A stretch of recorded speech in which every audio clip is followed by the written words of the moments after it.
Hello, everybody, and welcome to a new thing we're doing for the first time this year. First time this year. It's a pre-Grammy bonus content. Yeah. Every year that we've had the podcast, we've followed the Grammys and done an episode the week that they release based on the winner of Album of the Year. And that's been really fun for me, and I think for you too. I'm James also, and this is Connor, by the way. I'm Connor. Hello. I feel like we should introduce ourselves and say hey. But I've really enjoyed getting to know some of the new music that wins. You know, we had Jon Batiste in the first year. Harry Styles won the second year. And we're coming up on our third Grammy special. It could be anything. Could be anything. But we thought we focused so much on Album of the Year, you know, with that episode. But we don't get a chance to really talk about the rest of everything that goes on. We tried to, in those other episodes, briefly just touch on some other winners at the beginning of the episode, but we thought it'd be fun to kind of give all the categories their own little time to shine here and try to predict what we think is gonna win. Yeah, it's gonna be a tough call. There are 94 Grammys being awarded this year. Yeah. Some of them for the first time ever, so that's exciting. But we've made predictions for every single Grammy. We're going to run through our predictions right now in this little bit of bonus content. And then I think you can check out the Grammy episode when it comes out the Friday following the Grammys for the results of this. Yeah. Who wins and who was the most accurate in predicting the Grammys. Yeah, we're going to keep score on who was the most accurate, and that winner gets bragging rights till the next Grammys. For a whole year. And I promise we're not going to have that confusion that we did last year's Grammy episode where I picked the date wrong and had to move it all around. And yeah, say you want to double check the date again one more time? Yeah, the Grammys are happening on February 4th, Sunday. And so we're going to be recording the day after. And so then the episode that comes out on February 9th will be whoever wins. That Friday the 9th. Album of the Year. That album. We've got 8 options for Album of the Year. And the odds are very high that we may end up with our very first repeat. We might have to do our first ever repeat. Yeah. The nominees for Album of the Year, I mean, we'll talk about it way at the end, but we can say them again here just real fast. Yeah. The nominees for Album of the Year include World Music Radio by Jon Batiste, The Record by Boy Genius, Endless Summer Vacation by Miley Cyrus. We've got Did You Know There's a Tunnel Under Ocean Boulevard by Lana Del Rey, The Age of Pleasure by Janelle Monáe, Guts by Olivia Rodrigo, Midnights by Taylor Swift, and SOS by SZA. Yep. 4 of those would be repeats for us. 4 of them. So depending on who wins, we might have to break new ground for the podcast. I know usually at this point in time in a normal episode, we'd probably be getting ready for some Factor Spin, but we don't really have that for this. Unless we want to play Factor Spin about all the... No, we don't. about all the nominees. That'd be wild. That'd be so much. There's so many nominees, and I know so little about so many. But, you know, the Grammys is kind of like one big game show. You get nominated and you win, and you get cool prizes for winning, and so the mixtaper got really into the Grammys this year. Learned a lot of fun information. Yeah. And he asked if he could be the one to come on and, you know, kind of give people the what's what of the Grammys. The what's what of the Grammys. I like that. There's a lot of information out there about the Grammys this year. Yeah. Like I said, 4 whole new awards. So let's bring out the mixtaper and he can talk us through it, and then we'll start going through our predictions. Hey, it's me, the mixtaper. Hello, mixtaper. Happy Grammy week. Well, pre-Grammy week. Are you getting ready? You gonna have a watch party or celebrate somehow? Oh, I am jazzed for the Grammys, all right? Who knew that game shows could go so big? The Grammys is like the ultimate game. It's a year in the making. The Grammys are the ultimate game show? I mean, yeah. I mean, you got everybody submits their entry and compete to win these fancy little trophies. I mean, they're not as cool as the Spin It trophies, but... No, they get their little gramophones. Yeah. Did you know that this is the 66th annual Grammy Awards? I did. Yeah, that's a lot. It's a lot. That's going back quite a ways. 66 years, in fact. Yeah. This year's nominations are all songs or albums or stuff that came out between October 1st of 2022 and September 15th of 2023. Interesting. Wait, what about stuff that came out? Is there like a window of overlap? I guess I've never looked into it, but stuff that came out between the 15th and, you know what I mean? Between the 15th and now? That would be next year, right? It would be October of 2023 to September of 2024. No, you're right. I think I'm doing bad math. I think you are. Do you need to get the squirrels out here? That's more than a year that you mentioned. September to October. Well, it's October to September, so it's like basically. Oh, okay, yeah. Then stuff that comes out. So I see what you're saying. What happens between the 16th through the 30th of September of 2022? Yeah, you're right. Yeah, what happened to that? Well, did it just not get eligibility? Yeah, I don't know. maybe it shifts every year. So like maybe next year's will be September. I could see that 16th to whatever date they choose. Or whatever, you know? That could be, and that makes the most sense. It is a leap year. Oh, that is true, leap year. But yeah, Trevor Noah's hosting for the 4th time, held on February 4th. Again? He did last year. I thought he did a good job last year. And you can watch it on Paramount Plus or broadcast it on CBS. Not a sponsor. Not a sponsor, but could be. The nominations were announced way back in November of 2023. Yeah, I remember all those coming out because I started prepping for this episode as soon as I saw them. Yeah. Every year I'm trying to be caught less off guard by the Grammy episode because it always throws me for such a loop. Like you would not believe. Some cool stats about this year. SZA received the most nominations with 9. That's pretty huge. That's a lot. And then Victoria Monet, Phoebe Bridgers, and Serban Gane. So I'm going to choose to go with that. They each had 7, so they're all tied for second. Phoebe Bridgers got 7. Wow. Yeah. We did an episode on them. Check them out. Yeah, 105. We did Punisher. Fun fact, Victoria Monet's 2-year-old daughter, Hazel, became the youngest nominee in Grammy Awards history. 2 years old? What am I doing with my life? That's what I said, right? It's like Connor said one time. Like, he just wasted his life, right? I mean, 2-year-olds are getting nominated at the Grammys. Yeah, we do. I do remember talking about Victoria Monet. She's up for, like, Best New Artist or something, but she songwrote for a long, long time. We talked about her on our Ariana Grande episode. She co-wrote a lot of those hits. But her 2-year-old daughter was a featured artist on her mother's song Hollywood, which is nominated for Best Traditional R&B Performance. So fancy schmancy, wouldn't you know? Yeah. So you kind of alluded to it earlier. They've added 3 new categories this year to bring us to the 94 total categories. The 3 new categories are Best African Music Performance, Best Alternative Jazz Album, and Best Pop Dance Recording. Yeah, and I'd be kind of lying if I said I didn't mostly guess on all 3 of those. I know Connor did a lot of guessing too. Well, they're educated guesses. You know, I didn't go in totally blind. I picked some things based on title or people that I saw that I recognized, or, you know, we'll get into it. But there is a fair amount of guesswork in this bracket. They moved Producer of the Year Non-Classical and Songwriter of the Year Non-Classical into the general field with the Big 4, and the Big 4 being Album of the Year, Record of the Year, Song of the Year, and Best New Artist. That's good. I think that's a smart move. Everyone talks about producers nowadays. It's very fitting that they should be just in the general everything category. They really shook up everything this year. This is actually a good year to kind of go over all this because it's different. So even if you know the Grammys well, things are different this year. Yeah. Because they did a whole bunch of field changes. Last year, at the 65th Grammys, who cares about those, right? I mean, 66 is the big new thing.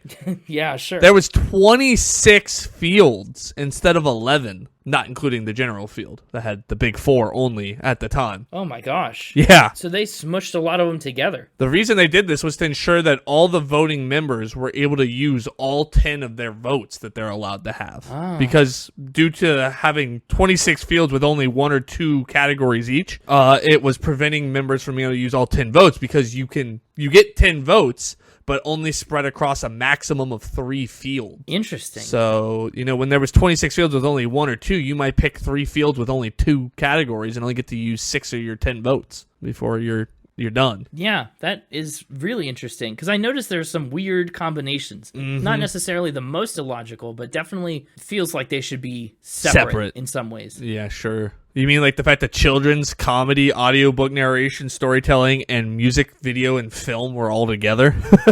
That's one of the big ones. Yeah, that's the biggest offender, I think, of smushing. That's the biggest smush.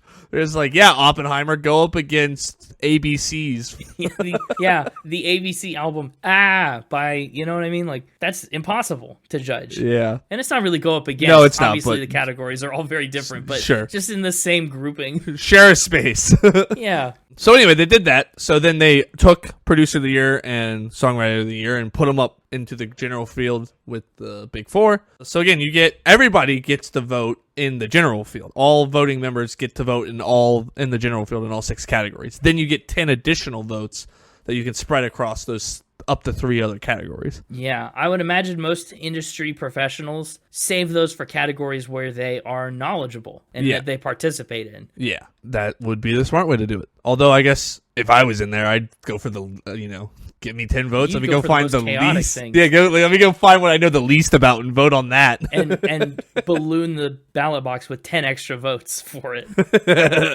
Well, I think I can only vote once per category still. But well, it's true. Unless you commit Grammy voter fraud. Don't do that. Oh, another fun thing that was voted on by the Academy members on June 16th of 2023 in response to the rapidly developing field of AI. Oh, yeah. The Recording Academy declared that only human creators are eligible to be submitted for consideration for, nominated for, or win a Grammy Award. Good. Fair. I don't know how you would win one if you couldn't be considered or nominated, but glad they spelled out all 3 of those. That's true. You're right. It's got a lot of fail-safes built in. Yeah.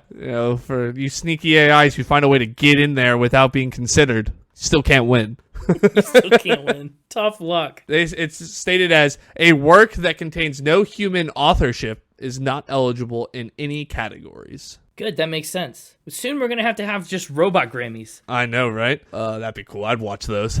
It's like the the Puppy Robot Bowl Grammys. over the Super Bowl. Like, Yeah. that's going to become more popular. The Academy further specified that works featuring AI-generated material are eligible for the award only if a human contributed to the work meaningfully in the creation process. Sure. And that contributors of only AI-generated material are still not eligible. So there has to be some bit of human contribution, and even in the AI part, it has to be meaningfully influenced by a human contribution. Mm-hmm. Yeah, that makes a lot of sense. Other fun things about this year's thing, they also said that for Album of the Year, the credited lead artist, featured artists, songwriters, producers, engineers, mixers, yada, yada, yada, must play on a total of 20% of an album's playing time. Wow. Seems low, doesn't it? There was previously no minimum level of involvement required in that category. That's okay. So they've added a floor. That's good. I think that's actually kind of nice. Yeah, so like when we want to get Connor's Hippin' and Hoppin' album nominated for Album of the Year, Connor has to be on at least 20% of it. He will. Otherwise, can't be. Now, the other 80%,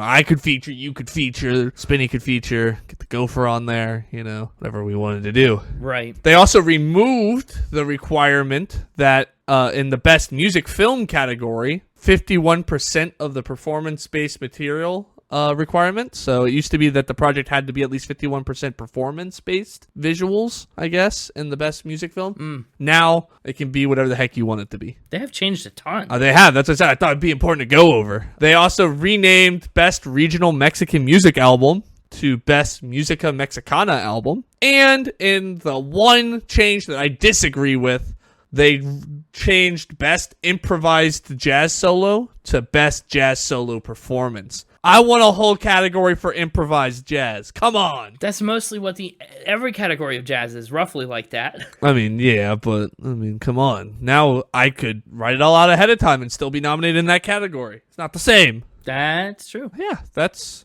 pretty much all the changes going into this. My gosh. The other thing that people may be interested in knowing. Oh, there's other stuff. Absolutely. I was going to talk about it if you weren't. Oh. But what else you got? I was going to refer to just what the voting process was. Oh, sure. So this is where it gets really interesting, and here's where I've got an idea I want to pitch you, all right? Okay. I want to become a voting member. Oh, my gosh. Do you know how hard that is? We need to get the mixtaper, me, talking in the third person, as a voting member for the Grammys. Do you know how hard that is? Oh, I know all about it. I'm about to tell you all about it. By all means, let us know what your ambitions are. So first off, you might be wondering, you're sitting there watching at home, some album you've never heard of wins some award, and you're like, Who even votes for these things? Well, let me tell you. Looking at you, Bonnie Raitt, Song of the Year. Well, let me tell you. The Grammy Awards are the only peer-voted award in music. All right? Are they? That's what they state on their website. The only peer-voted award in music. The Grammy Award is the highest honor in all of music. That's because Grammy nominees and winners are determined by voting members, who are composed of a pool of vetted and venerable performers, songwriters, producers, engineers, instrumentalists, and other creators currently working in the recording industry. I think that last one qualifies me. I'm working in a recording industry right here. We're recording this. Well, yeah, I don't think it necessarily is quite the same. Plus, we list me as a producer on the Hippin' and Hoppin' album. Boom, instantly qualified. There's a certain threshold you have to meet, right? Of notoriety or Well, hang on, we're getting there. We're getting there. We're getting there. You have to have a body of work. Oh, we're getting there. So how to become a Recording Academy member? Voting membership is for performers, songwriters, producers, engineers, instrumentalists, and other creators currently working in the industry, yada, yada, yada. Joining the Academy, to be considered for invitation to join, you must, 1, get 2 strong recommendations from music industry peers. The Recording Academy does not accept self-recommendations. So that's the biggest hang-up in my plan. I can't recommend myself, and that's where you come in. No. Oh, you want... I need you to write me a recommendation letter to the Recording Academy. I don't think I count. They don't care about me any more than they care about you. Well, hang on. I've delved a little deeper. So, a music industry peer is anybody who is either a professional member or works in industry. And under professional member, here is the requirements to be that. Professional membership is for music business people whose full-time primary business activity directly supports music creators, such as music execs, e.g. label and label distributors, publishers, promoters, performing rights organizers, creator representatives, agents, managers, lawyers, publicists, industry writers, authors, journalists, and music educators, colleges, university educators, yada, yada, yada. I think you qualify for that. Well, without going into any detail at all. Without going into any detail, I think you qualify for that. It's definitely possible. We can't go into any detail on it, but I think you qualify for that. That could be true. So, anyway, I need a letter of recommendation from you, and then you've talked about on the podcast in your college days, you know, getting to hear from famous people that came into college and talked. Sure. So I need you to hook me up with one of them and get me another recommendation letter, because I need a second one. Needs the leverage, huh? Yeah.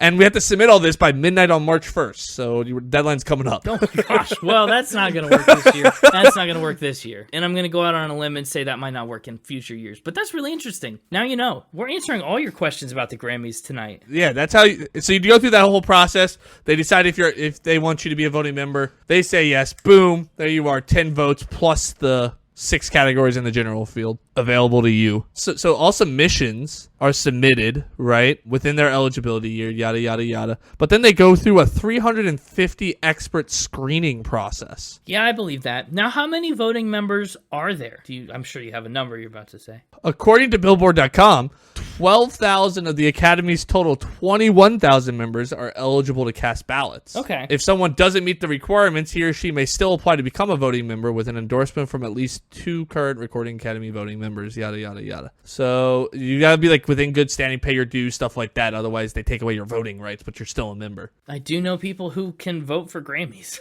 I think. So there you go. See, we're on the road to making this happen. Yeah. But anyway, so all the producing companies and artists and stuff send in their recommendations saying, hey, I think this should be considered for a Grammy. And then these 350 experts screen them and make sure, yes, they meet the requirements, and yes, they are in the proper field.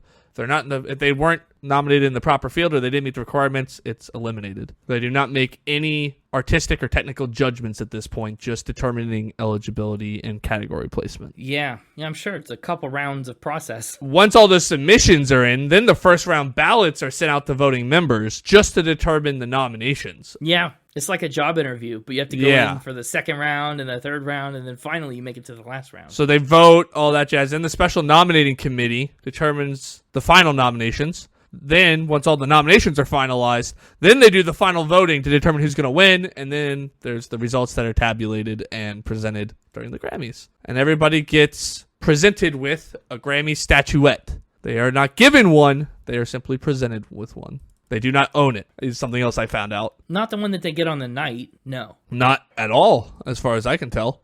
No. They have to, it says here, Grammy Award winners sign and agree to the following terms as a condition precedent to receiving a Grammy Award statuette. Okay. So they do receive a statuette, I guess. What's the... Well, you're right. They just don't get it's not theirs. They simply get the right to hold on to it. Really? Yeah, it says, you acknowledge and agree that possession of the statuette, but not ownership, which is reserved to the Recording Academy, is granted to you upon the express condition that you will not use the statuette other than for your own personal, non-commercial purposes. Wow. So basically, they can yank it away from you at any time because they own it. They're just giving you the privilege of holding on to it and having possession of it. That's wild. If you had said that as a Factor Spin fact, I wouldn't have believed it. Yeah. That's cool. Yeah, so that's a bunch of fun information I found out about the Grammys. Yeah, you did learn a lot. You really went all in this year. I did. I really wanted to learn. Have you, let me ask, I mean, given that you know the 8 potential episodes we'll be doing on the Grammy winner, Yep. have you prepared any surefire facts or spins that you'll use for any of them right now? Of course, I'm always prepared. Well, like, do you have a spin that you'll use no matter who wins? Yes. Really? Oh, that's so fun. I was debating if I was going to answer that question or not, but yes. Oh, that's awesome. Regardless of the winner, there is one supposedly true fact that will be showing up. That is either because it is true about all of them, or it is a spin. Yeah, that's fun because that means during the episode when we record it, I'll have to be on the alert and try and see if I can figure it out. Indeed. Well, that's cool. But I think that's enough. I think I should let Connor come back to the microphone, and you guys should get talking about your predictions. Yeah, we got a lot to predict. And I need to go working on finding more voting members to write me recommendation letters. Yeah, good luck. Until then, yeah. Until when? Sometimes he says until then and doesn't give us a time to reference. I know, right? Well, that's because you never know when he's going to pop back up. Welcome back, Connor. Like right now, that was me all along. Okay. All right, get out of here. Okay, yeah. Sorry about that. Welcome back, Connor, for real this time. Yeah, it's me. Wait, that's what he always said. Oh, no. Oh, no, is it me? It's you. Is there anything you're particularly excited about to see or hear or watch in the Grammys? Yeah, I'm curious to see if this is the year of Barbie or not. I mean, Barbie is nominated for so much, just either because, you know, there's a ton of songs that were in it that got nominated, or it itself got nominated in, I think, the music one somewhere. Yes. The Barbie, the album. So I just want to see how much Barbie wins. Yeah, I'm going to be curious to see that too. I don't know. It'll be interesting. I'm excited to see a couple of familiar faces that are not familiar to the Grammys lately perform. Yeah? One, they just announced today, Joni Mitchell is making her Grammy performance debut at this year's ceremony. And huge announcement. I don't know if you've been following it all. I haven't talked to you about it much, but I think I sent you a link. Billy Joel is releasing a brand new single on February 1st. Yeah. Turns out he's playing at the Grammys for the first time in 17 years, and That's awesome. he's 100% going to play Keeping the Lights Back On. Got it, right? You know, the new single. He's gotta. So I'm very excited to see that and to hear the song and just to celebrate. Heck yeah. Heck yeah. So we got a lot to look forward to. But first, let's start predicting. Yes. And our predictions begin in Field 11 with classical music. We're going to tease y'all. We're not going to give you the big ones at the beginning. We're going to start at Field 11 and work our way up to the general field. Yes. Now, I don't know about you, but I did take a lot of guesses on classical. So I had 3 different methodologies in the non-general field fields. Okay. What are your 3 options? Pure guess, just, you know, hey, this one sounds cool, or I like the name of this, or yada, yada, yada. Sure. A brief skimming of the songs where I'd start the song and then jump to different points and get like little 5-second snippets of the song and then pick based off of those 5-second snippets. I'd like start the song, then jump to 30 seconds in, listen for 5 seconds, jump to a minute in, listen for 5. You know, I was just like screening the song. Yeah. And then my third strategy was, hey, this is nominated for a lot, or I know this name, or I know this song, so I'm going to pick it. I recognize this for some reason. Yeah. Or this has been nominated 4 times. Surely it's going to win something. Yeah. My strategies were about the same. I did not do a ton of listening to things I didn't already know, but I did do a little bit. All the non-album ones, because obviously I wasn't going to sit down and listen to all these albums. and screened them. But anything that was like a best song or some best recording sort of thing, I went and screened those just so I kind of had an idea of what I was listening to or what I was picking. Yeah. Well, we've got, Field 11 is a biggie. It is classical. First up is Best Orchestral Performance. I see we picked differently right off the bat. I picked... We did, right off the bat. Scriabin, Symphony No. 2, The Poem of Ecstasy. And you picked Bartók Concerto for Orchestra, 4 pieces. Was that a pure guess? Oh, you're starting at 87. Wild. Well, yeah, I started at the top of the field and worked down. Oh, okay. I thought we were literally going to go bottom up. And then I think we'll go bottom up for the general field. Okay. But yeah. Okay, yeah. Was it a total guess for you? It was a total guess for me. I mean, it was a total guess in the sense that I didn't know any of these ahead of time, but yeah, I was very specific in the one I picked. Okay, why is that? Because... Oh, no, actually, this one was just a complete guess. This one I did not screen. Oh. Because Bartók Concerto for Orchestra, 4 pieces is like a bunch of different broken up tracks on Spotify, so I was like, I'm not screening all those. Yeah, just like Gershwin's Concerto. But I did screen a couple of the other ones, and I didn't really fall in love with any of them, so I was like, we'll go with Bartók. It's a cool name. So if I hate all the rest, by process of elimination, I must like this one better. I mean, there's 4 pieces. I mean... Yeah. That's funny. I love it. Has the Netherlands Radio Philharmonic Orchestra in it. I mean... Hard to beat. I've liked everything that we've talked about Netherlands-wise so far. That's true, which is, I think, almost nothing. Yeah. But cool. I just like, 2 is a good lucky number. I picked Symphony No. 2. Fair enough. Also, check this out. The spreadsheet will automatically update as we get points, and you'll be able to see when there's a tie and who's winning and stuff. This is our ranking spreadsheet, by the way. It's an extra tab down there. Yeah. If you want to go check it out after the Grammys to see who won when it's all filled out, it is available on our website, www.spinitpod.com. You know it. Up next, I see we've got a tie. An agreement in Best Opera Recording. We both picked Lord of the Cries. I mean, how can you not pick something titled The Lord of Cries? Yeah, it reminded me kind of Lord of the Flies.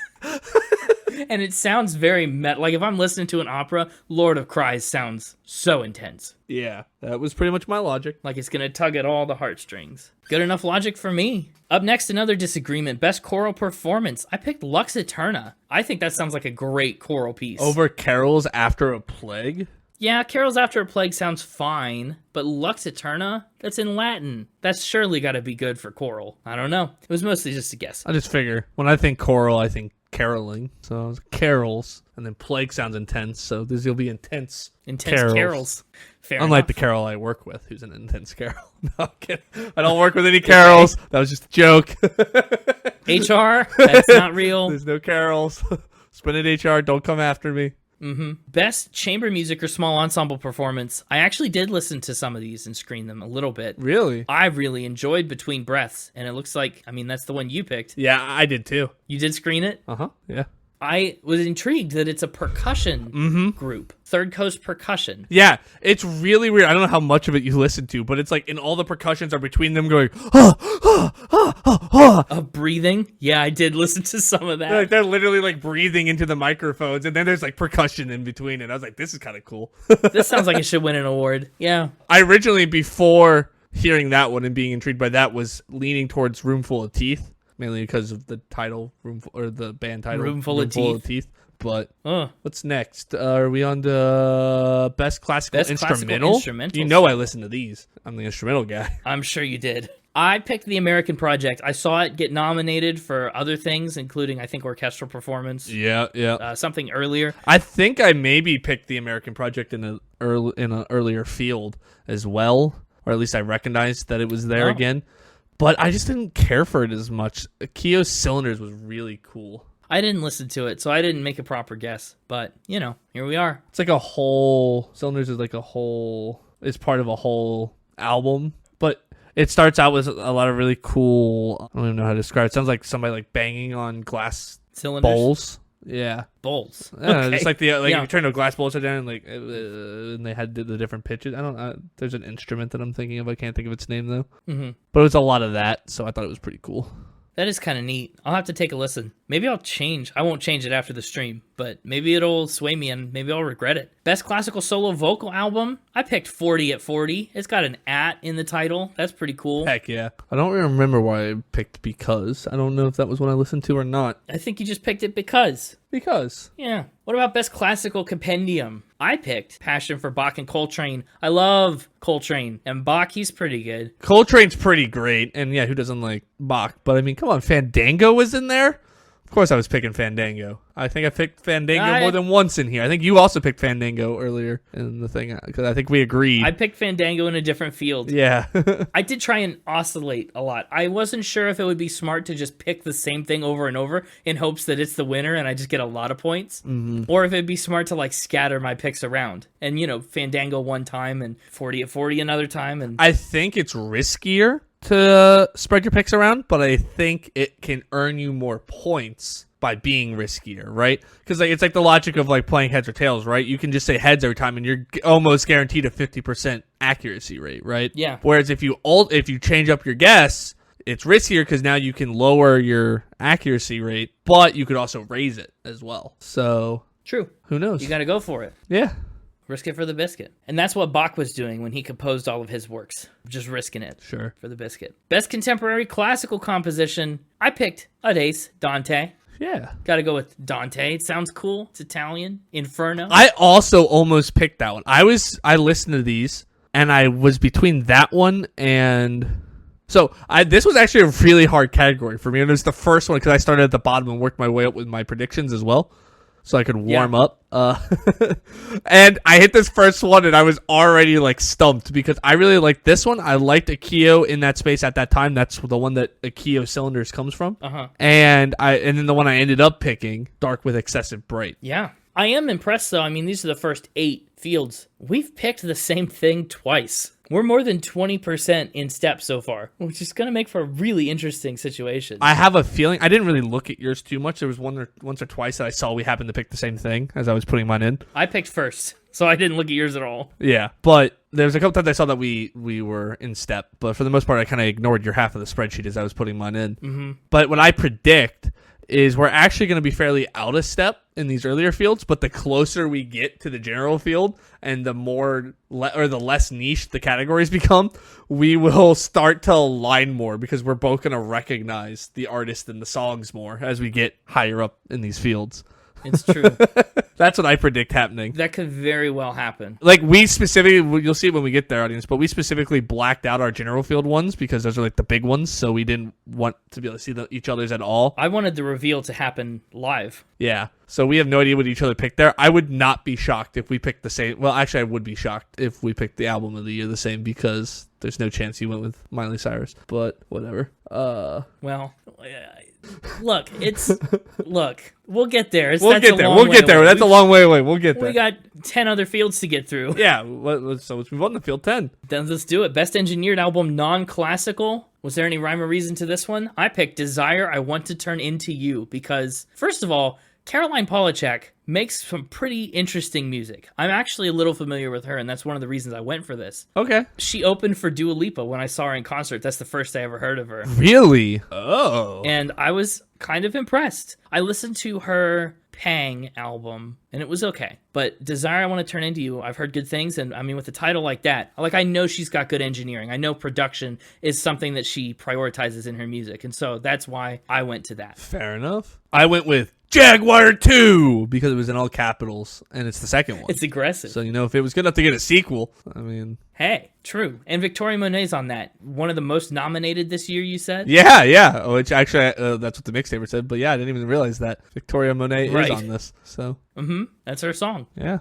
That's interesting. That could be cool. We'll have to keep an eye on that. Yeah. Best engineered album, classical. This is where I picked Fandango. And I didn't. I know, you're all about it, but not now. And the reasoning was... There was a reason. Oh, because when I listened to Fandango, the song, in Field 11, I also, while I was in there, listened to some of the rest of the album, and outside of Fandango, I wasn't really feeling it, so I was like, let's go with something else, and so I went with Blue Hour. Okay. It was kind of a guess outside of that, but... Sure. A lot of these earlier fields kind of are. Producer of the Year Classical, I went with Elaine Martone. I like a lot of the look of the songs she's produced. Yeah. Some of them sound really cool. Well, and so I went with Dimitri Lepay. And she produced Between Breaths. Yeah, well, I went with Dimitri Lepay for similar reasons. I didn't pick it, but you did. A Day Dante or whatever, and Fandango. Dante, yeah. And some of these other ones that were popping up in that I'd already done. So I was like, yeah, I'll go with him. Yeah, Rachmaninoff. There's some recognizable things that Lepay has arranged and produced, this year. That's cool. Best remix recording. That's another interesting category. Remixes are sometimes hit or miss for me, and most of the time I get so used to the original version of a song that the remix is a little dissatisfying. But I went for New Gold, the Dom Dollar remix, because Gorillaz featuring Tame Impala is like such a combination that I want to hear it. I'm intrigued. I almost went with Working Hard because the remixer was Mariah Carey. No, she's the original artist. The remixer is Terry Hunter. Well, it just Artist says. is in the parentheses. Okay, so well, either way, I almost went with it because I saw Mariah Carey and I recognized that, and instead I went with Alien Love Call because my history with aliens on this podcast. Yeah, you do love to call them. So does Machine Gun Kelly. E.T. and Salmon. I see we've got another match here. Best immersive audio album. Seems like we both went for God of War Ragnarok. Well, come on. How are you not? I haven't even played the game yet, but Me either. I know how. I just heard nothing but good things about it. So I've played the other God of War, the 2018 one, and the soundtrack was just astounding. And so I'm sure they've only upped the ante. I've also heard good things though about the Diary of Alicia Keys. Yeah. So that girl is on fire. Yeah.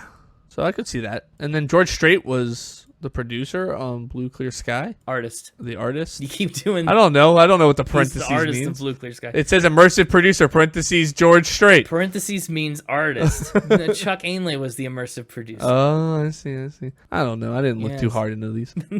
That's okay. But I love George Strait, and Blue Clear Sky did jump out at me too. I thought about it. We're actually in a bit of a holy crap. We're in a bit of a match off here. Wow, we did match the entire rest of the field, didn't we?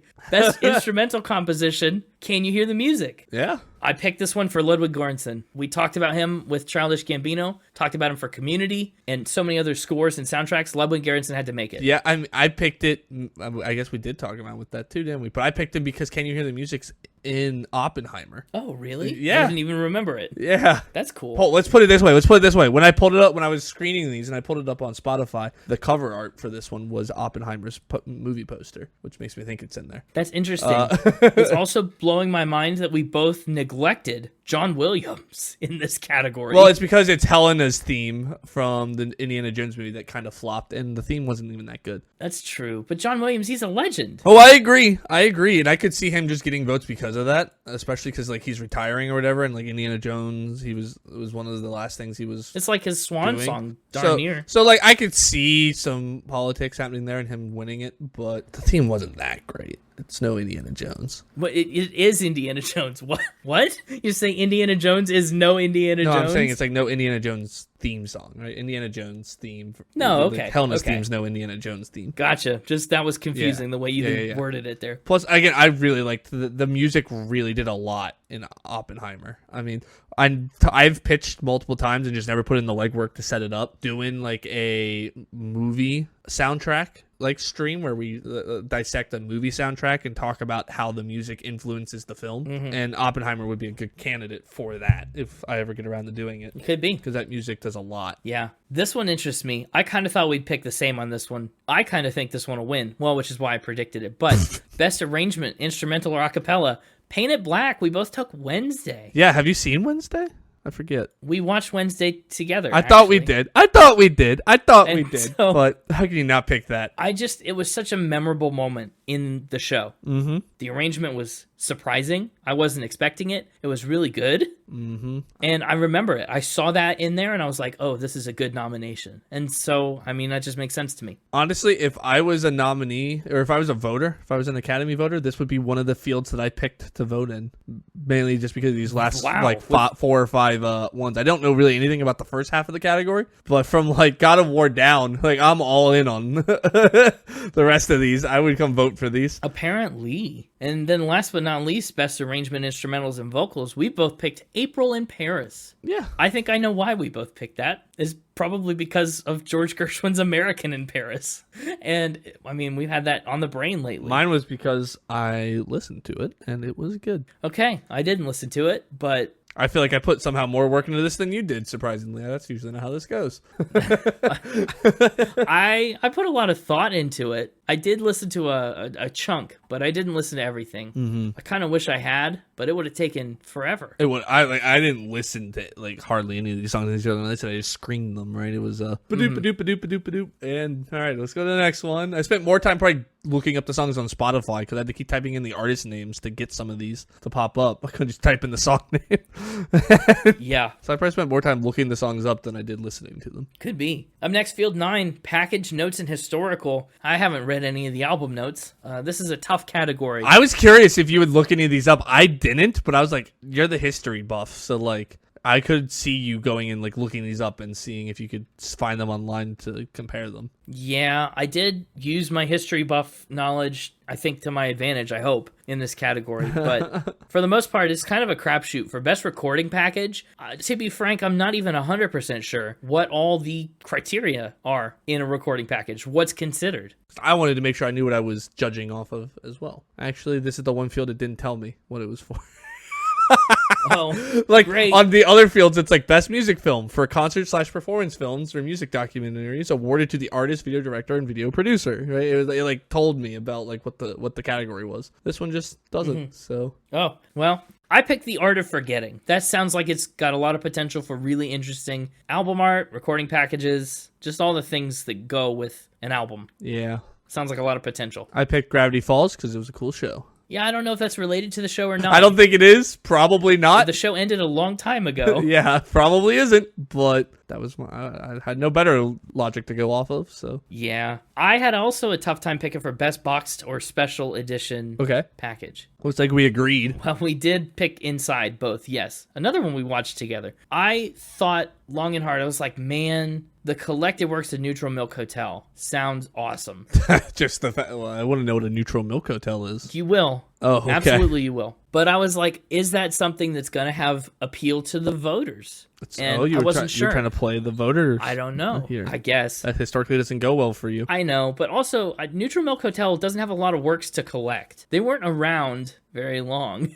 But I looked at Inside and I was like, Inside was mega popular. I mean, Inside was insane. It was so popular.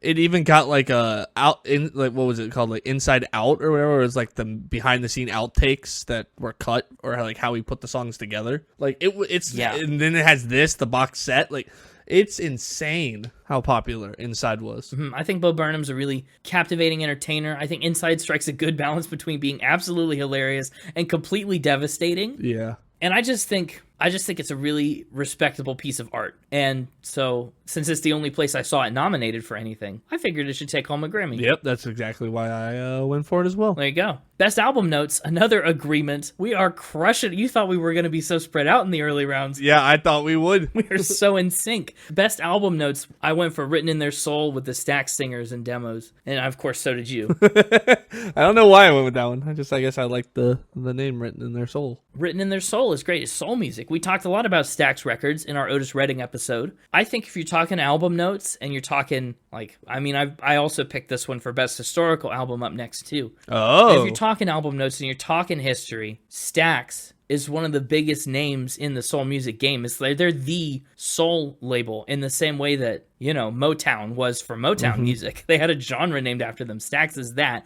to soul music. And I think there's a lot of interesting history there. I think a lot of demos could be really, really intriguing listens. So that's why I picked that for these two categories. I picked Fragments, Time Out of Mind Sessions, the Bootleg Series, Volume 17. Mainly because I saw Bob Dylan's name in there. Yeah, yes, in parentheses, so we don't know what he did. Yeah, don't know what he did. He was the artist. But his name was in parentheses. So. He's the artist. That's a Bob Dylan record, which is a good bet, too. Yep, that's that field. Yes, it is. Now for the big smush. The great smush in Field 8. Starting out with Best Children's Music Album. I want to know what your logic was here. Children's, comedy, audiobooks, visual media, and music video. all in one. Best children's music album. For the record, this one is for albums containing greater than 75% playing time of new music or spoken word recordings that are created and intended specifically for children. Which, again, made me laugh, because that means, like, if it was, for easy math, a 4-track album, 3 of the songs need to be specifically intended for children, but then you could make the other one the most horrifically adult thing ever and still get it nominated for this field. Yeah, I was thinking the album that's like kid songs, Row Row Row Your Boat, Twinkle Twinkle Little Star, the alphabet song, and then like Crazy Train. Yeah. Really awesome. Well, for this one, I was really tempted to go with something absurd, like Taste the Sky by Uncle Jumbo. Oh, that's what I went with. Yeah, it sounds like a really weird time. But in the end, I went for because look at all those H's. I liked Uncle Jumbo. I thought that was funny. I also like DJ Willie Wow. Mm-hmm. I thought about Hip Hope for Kids. Yeah. Hip Hope for Kids is probably a really interesting album. If only I were a kid so I could listen to this. Taste the Sky kind of got me wondering, what does the sky taste like? Breathe, dude. That's what the sky tastes like. You taste it all the time. Yeah, I don't know, but wouldn't it be cool to be able to like go up and like stick your head in a cloud and then breathe in? Fog? I guess. I don't know. Sure. Comedy album is up next. Best comedy album, and this was a rough one. I was. It was hard. This one was a hard category. It looks like we split. We did. I went for Chris Rock, Selective Outrage. Here's the thing. I think Selective Outrage is great. I actually knew both Selective Outrage and What's in a Name. Mm-hmm. And those were the two I was torn between. I mean, maybe one of these other ones will win, but those were the two I knew, so those were the only two I really considered. Sure. But Dave Chappelle has won this category like 3 or 4 times. So like he seems to know what's up. So, I went with the numbers that way, going, he seems to know how to win this. So he's got the inside scoop. I went with Chris Rock. I was kind of tempted for Sarah Silverman too, but I thought, Chris Rock, he reminds me of Marty the Zebra in Madagascar. I mean, fair enough. Yeah, he's funny, and I don't see his name come up in controversial ways as much as Dave Chappelle.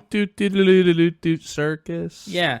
Wouldn't it be funny, though, if Trevor Noah wins this and has to, stop hosting to make an acceptance speech and then go back and host? Although, is this televised? This one's probably not televised. Probably not. Either way, it'd be interesting. Although maybe they would in order to get some comedians to come or something, like to be in the audience. To come to the Grammys? Yeah, that always works so well when comedians are at award things. I'm thinking of the slap. I'm thinking of bombed Barbie jokes. I think comedians should maybe consider. Listen, they've got one hosting, so... Well, yeah, that's true. So they've got enough. What did you think about best audiobook, narration, and storytelling recording? I see you went with Michelle Obama. That was probably a safe bet. I think a lot of people are going to vote for Michelle Obama. This is me playing to what I think the Academy will vote for. I agree. I went with Big Tree by Meryl Streep. That's a good pick, too. Yeah. I also, I could have seen Rick Rubin getting a nod here. Uh-huh. I was looking at that one, but the only two I'd heard of, really, the title of the book, right? Obviously, I've heard of all of these people. Right. But the only two I'd heard of was It's Okay to Be Angry About Capitalism and The Light We Carry. So I also almost went with that, but I was like, no, I'll pick something else. Yeah. Big problem with the next category, though. Well, just a second, though. I do think it's very interesting and funny to me that Senator Bernie Sanders is nominated for this Grammy and that senator's in his title. When do you suppose, has a sitting senator ever won a Grammy before? I don't know. Because I doubt it. That'd be cool. Has a sitting senator ever been nominated for a Grammy, or is this history? Beats me, buddy. I'm Googling it really quickly. Oh, okay. Oh, as a matter of fact, Jimmy Carter, Bill Clinton, and Barack Obama have all won Best Spoken Word Album Grammys. Yeah, but while they were senators? No, but 4 former U.S. senators also have a Grammy. I don't know if they were sitting or not. Either way, that cool thing that I thought was going to be really neat and unique, turns out it's happened at least 6 other times. So, never mind. But you said you had a lot of trouble with Best Compilation Soundtrack for Visual Media. Yeah. It's probably gonna be Barbie, right? I mean, half of Barbie's album is nominated for other categories. I mean, I see that's what you went with. That's probably the safe bet. Yeah. But I always enjoy the Guardians of the Galaxy soundtracks. They do a great job of picking what songs they're going to put in those. They do. And I really enjoyed, we watched Weird, the Al Yankovic story together. We did. I really enjoyed that, so I picked it just out of spite, because I picked Barbie so many other times. I was like, I want to give a nod to Weird, because that was great. I really enjoyed Weird. Yeah, an interesting one. I know Black Panther also is known for its soundtracks. I could see a lot of these winning. Black Panther Wakanda Forever wasn't as good soundtrack-wise as the original, in my opinion, but I could be wrong. Probably not. Kendrick did the original, parts of it. I could also see Aurora having a lot of pull. I don't know exactly how big Daisy Jones and the Six got, the series, but, I mean, I heard a lot about it. I haven't watched it. I haven't either, but I read the book. I didn't even do that. And that's not visual media. Well, I guess it is visual media, but in a very different way. Yeah. So, actually I listened to the audiobook, so no, it wasn't visual media. But we're in sync once again on best score soundtrack for visual media. Well, yeah, because freaking Ludwig, Oppenheimer. Ludwig rocks. Oppenheimer was great. You once again ignored Barbie, and we both once again ignored John Williams, but I think we're in agreement. Yeah. I just don't think... I think Indiana Jones jumped the shark. Because it says... it's because, right, this category is the award to composers for an original score created specifically for or as a companion to a current legitimate motion picture, television show, or series, or other visual media. And I just felt like sure, Barbie has all these hit songs by hit artists and stuff, but it's just not the same as Oppenheimer that had this whole score written for it, right? I just didn't feel like I could give it to Barbie. I don't know, it's different, and I guess we'll see how everyone voted. I also just now realized Ludwig did Black Panther Wakanda Forever as well. Yes. I did not realize that. And yes, he's nominated for 2 Grammys in this category. He's got such a good shot at winning. So is John Williams. I mean, he did The Fabelmans as well, but yeah. I mean, I just really enjoy. I think Oppenheimer and Barbie were 2 of the biggest movies of this year, and they came out the same weekend. Absolutely. Yeah, so I just feel like those 2 are going to pull a lot of votes over some of these others. Yeah. Another tie. Best score soundtrack for video games and other interactive media. It seems like we both went for God of War Ragnarok again for probably exactly the same reasons as before. Yeah. Who picked Call of Duty Modern Warfare 2? I have no idea. I haven't played the game. How on earth can Call of Duty Modern Warfare 2 have a soundtrack on par with any of these others? I don't know. But, I mean, I guess we'll see who wins. We did tie on this one as well, and I did not want to pick it because I'm surprised you picked this. Yeah, this is best song written for visual media. We've both picked I'm Just Ken. Audience, people listening at home, whatever. James despises I'm Just Ken. I don't despise I'm Just Ken. I think I'm Just... He did not like that song. He trashed it. I think I'm Just Ken got overhyped. I think a lot of people talked it way up before I saw the Barbie movie. I expected a lot more from it. Well, that's what you get for getting all the spoilers ahead of time and listening to people talk it up. That's not my choice. It was everywhere. Barbenheimer, it was inescapable. I decided to pick I'm Just Ken for this category because I just think people will vote for it. I also, though, if I were just picking, regardless of votes, I would maybe give it to What Was I Made For. That song is just emotional daggers. It sure is. It's if you want to talk about best written incredibly well. But also, so much of that song's charm is in the performance and not the writing. Mm-hmm. I'm Just Ken... I mean, it's a huge part of that movie. It's very well written, in my opinion. And that's why I picked it. Even if you didn't like the portrayal of it in the movie, the lyrics and the way that they wrap it into the story is very well done. Yeah. But you got a, 1, 2, 3, 4, 5, you got a 80% chance that something from Barbie is winning this category. It's wild. Visual media was Barbie and Oppenheimer this year. Yeah. The only song in this category that's not from Barbie is Lift Me Up from Wakanda Forever. Yeah. Best music video is up next. Another discrepancy for us. Yeah. You went What Was I Made For, where Billie Eilish gets rained on with doll clothes. Heck yeah. I watched that music video, not for this category, but up a little ways for future categories. It was interesting. I liked it. I voted for Count Me Out. I think Kendrick needs a little love. I'm giving Kendrick a nod with this one. That's it. He's there. I saw the Beatles were on here, which confused me. Yeah, doesn't it confuse you? I know. Did they put out a new music video for that song in our time frame? They must have, but the Beatles put out their last ever single post. Yeah. I think the window for this Grammys. Next year, we'll probably see the Beatles nominated again. Yeah, next year, you'll probably see that. Yeah, I'm aware of that, but I was apparently, I was for a music video? I was did somebody out here dropping new Beatles music videos? What's going on? Yeah, and I didn't vote for it for this, just because That just doesn't feel, I don't know. I'm a big Beatles fan. I don't know. It doesn't feel super like the Beatles winning a Grammy. It's not it's not them, right? It's somebody else making it for them. Their music video. Yeah. So it wasn't an instant, the Beatles, I'm clicking win for me. Yeah. And we tied up again on Best Music Film. Have you seen any of these music films? No, but David Bowie was... David Bowie, right? Freak out in a Moon Age Daydream. I was like, how can I not go David Bowie? We both picked Moon Age Daydream. Unlike you on the last one, for me, seeing David Bowie was an instant click. Well, yeah, fair. It was boom. That's fair. It's also like a documentary of his life, right? Or I have no idea. something similar. I don't know. Either way, I was very tempted to go from the Big Steppers tour for more Kendrick love. Or Little Richard. There's so many good options here. Tupac, but David Bowie. I don't know. I just feel like his would be eclectic and just really different. So that's Field 8. Mm-hmm. Field 7, hope you brought your Spanish-speaking pantalones. Yes, I have my Spanish-speaking... I was going to come up with something really ridiculous that wasn't pants, but... Hat would have been funny. Oh. Yes, I brought my Spanish-speaking hat. It's not as funny now. Oh. Good. Latin, global, reggae, and new age ambient or chant. Another rather smushed category. Which, again, all of these categories require that the playing time be 75%, Latin or musica urbana or Latin rock, depending on, as we go through these. But all the criteria are always 75%. So, we could go get something from the children's album and put it in here and it would still be fine. Yeah, I don't know about that, but sure. First up is Best Latin Pop Album. Yeah. Went for La Neta. It sounds cool. Sounds neat. Sounds neta.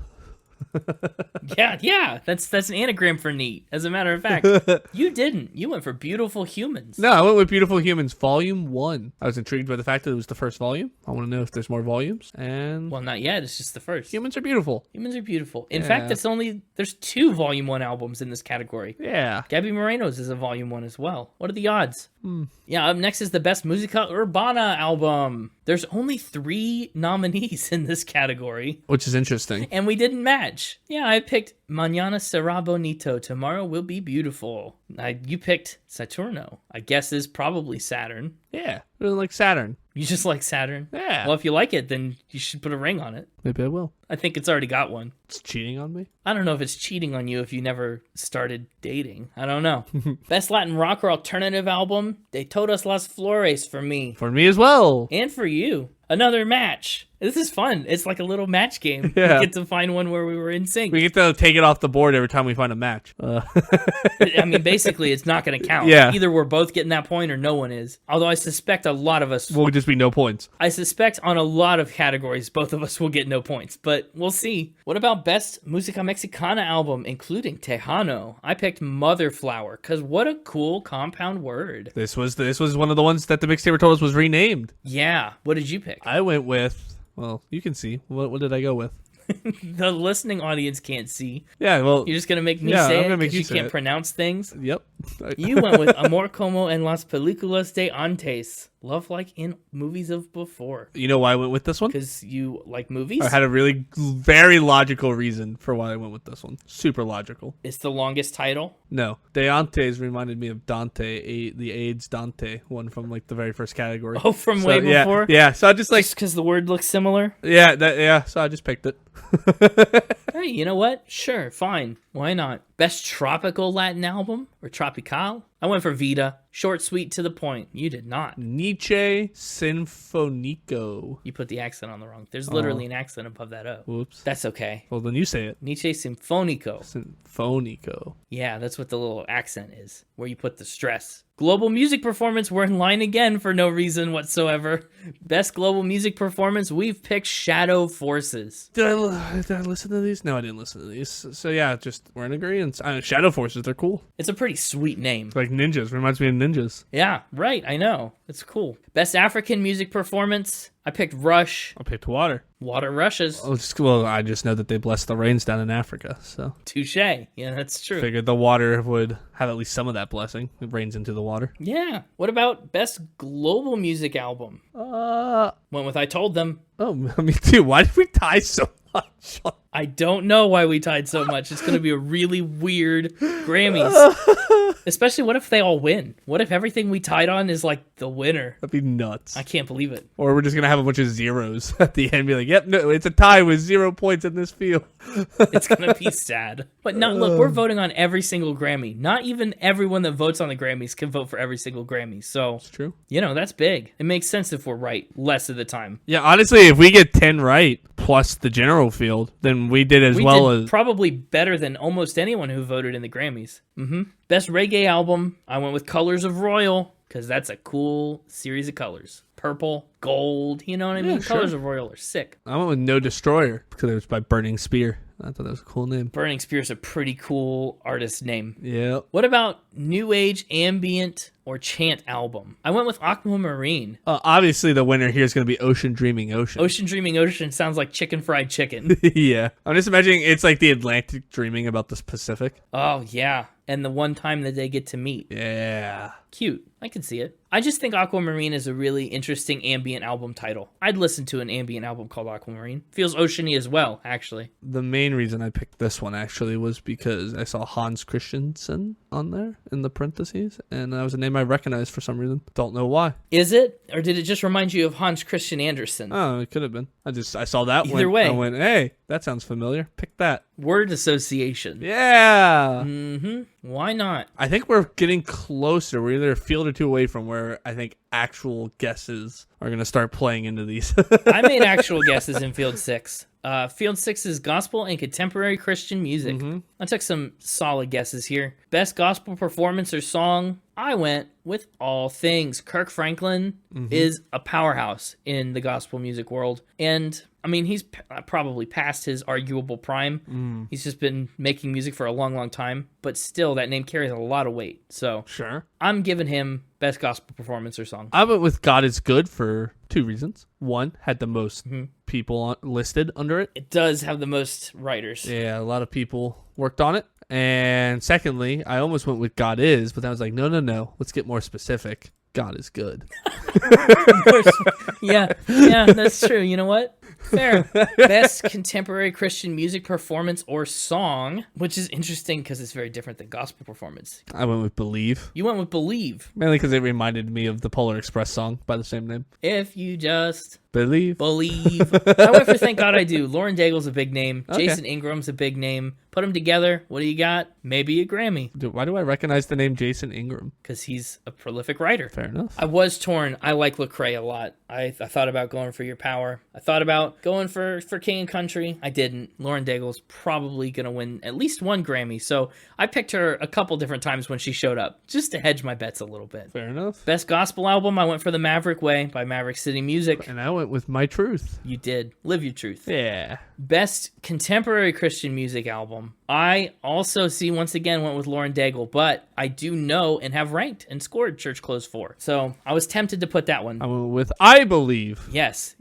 I believe. Phil, welcome. Good choice. Just because, well, it reminded me of the... Of Polar Express. No. But kind of. Like Believe? Let's get more specific. But no, it reminded me of the song of the same name from the Book of Mormon. Oh, yeah. That is a very funny song. Yeah. I stayed away from Lecrae because I don't know if voters in this category are going to lean too heavily towards hip-hop. Best Roots Gospel Album. I went for Tribute to the King. That sounds like a Roots Gospel album, doesn't it? Songs that pulled me through the tough times for me, because it sounded like it would have a lot of good ballads. It does sound like that. I thought that title was maybe a little clunky, but not that has any impact on the album at all. And it is a cool concept. I just didn't go for it. That's that category. That's a short one. Yeah, now we get into, I think, one of the longest categories. Had a lot. Yeah, Field 5. Field 5 had a lot. Is huge. We're in the country. Yeah, country's gonna be big. Let's see. Oh, we got a match right up at the beginning. Best country solo performance. We've agreed. I mean, it's gotta be Fast Car, right? Luke Combs' Fast Car. I don't listen to, I don't know how I know this song. How do I know Fast Car? You know Fast Car because Unwell covered it. Oh. Oh. Yeah. That is how I know that. Yeah, we talked about Unwell on our singles episode 15. I was so confused why when this song started, I recognized it. I was like, there's no way I've heard this song. Why would I have ever heard this? Yeah. Because I've heard a cover. I was confused about it when it first came out too, but Luke Combs, he's been huge. His cover of Fast Car has been huge. Tracy Chapman is out here winning CMA awards. She's the original artist. And I almost went with Dolly Parton, though, just because Dolly Parton. yeah, but Dolly Parton's doing her Rockstar album. Yeah. I don't know, but the last thing on my mind is a country song. It's also tough to look over Stapleton. Yeah, but I listened to these, and White Horse didn't do it for me. I was expecting it to be a go-to pick as well, but White Horse just didn't do it for me. Oh, fair enough. Best country duo or group performance. It's a tough one, but I went with Save Me. Jelly Roll and Lainey Wilson. Because Lainey Wilson, I mean, we just discovered all about her on our episode. Yeah, and Jelly Roll is an awesome name. Jelly Roll is it right now. Is it? He's everywhere. He's huge. I was torn between that one and I Remember Everything with our alien believing Queen Casey Musgraves. Yeah, that's true. And I ended up going with that one simply because, honestly, by then, this might have been one that I saw you went with Save Me, and I was like, I'll go with something else. I might have been swayed by seeing your pick on this one, if I'm being honest. Oh. I know that happened once or twice where I happened to, as I was like going to look at what the field name was, because your picks are right next to what the category name is, where like I saw what yours was when I was looking at it. I did my best to like ignore it, but every once in a while it snuck through. Yeah, sometimes you took a little peek. I see how it is. Tried not to. I think Casey Musgraves has fallen out of the good graces of a lot of country music voters. Really? Her music has edged a little more pop, and she's caught a lot of flack for that. I mean, what freaking country artist doesn't do that eventually? Most modern country leans more pop. I know. We'll see. But anyway. I'm telling you, I really think it's Jelly Roll and Lainey Wilson. I really like that one. Lainey Wilson's the Entertainer of the Year. Jelly Roll is up for the Best New Artist Grammy. Yeah. Hey, It's highly likely. I like that song. I just didn't pick it. What about Best Country Song? I went for Last Night. Morgan Wallen. I went Buried. Buried. Okay. Morgan Wallen is probably one of the biggest names in country music. But he doesn't get a lot of Academy recognition. I think my sister went and saw him. I know people that did too. And I think he could win the Grammy because it's not country music people exclusively necessarily voting for him. I liked how, Buried is a ballad, first off. And I really like the chorus on Buried. But you didn't go for Casey Musgraves here. Interestingly, No. You went for Best Country Group Performance, but not Best Song. Well, because I think Buried is a better song, but I thought that I Remember Everything was the best duo performance. So it's different, right? That's where the criteria for the category caused me to shift. Just because I thought it was the best duo performance doesn't mean I thought it was the best song. Right. I get that. I see that we've matched again on Best Country Album. I was tempted to go somewhere else for this. Well, come on, Bell Bottom Country, Lainey Wilson. We did both go for Bell Bottom Country. Hey, she's cooking with grease. What are you going to do? Yeah. BBSP says it's going to win. Yeah. Although I was really tempted. Rolling Up the Welcome Mat is also a very, very strong record. Is it? It's really good. Actually, someone recommended it to me. The only name I recognized was Lainey Wilson, really, so. Really? Brothers Osborne? They're big. I recognized the name, but I couldn't name any of their songs. Zach Bryan is huge. Zach Bryan is the Something in the Orange guy. What? That's not the album that it's on. You don't know Something in the Orange? Okay. No idea. All right, we'll get there. Best American Roots Performance. I'll agreed again. We've also matched up. Is it just because you knew John Batiste? We both picked Butterfly. It's because I knew John Batiste, and Butterfly itself isn't that on the album that he's nominated for up in like Album of the Year or whatever? It's from World Music Radio. Yeah. Yes. So I was like, that one gotta be a good. I screened these songs and I liked Butterfly. I liked the concept of it. Yeah. Did you? I guess we'll get there when we get there. We'll get there in case of. I like Butterfly a lot too. This month is actually the month I'm ranking Butterfly, January, and World Music Radio. I've just given it a score today. Oh, wow. So that's cool. When we get to the category, maybe I'll save it for the episode. You don't want to do that in case it wins. I'll save it for the episode, but Yeah. Best Americana Performance. You really went hard on the returner here. You've picked it 3 times in a row. Oh, I did, yeah. I see what you're saying, yeah, moving forward, yeah.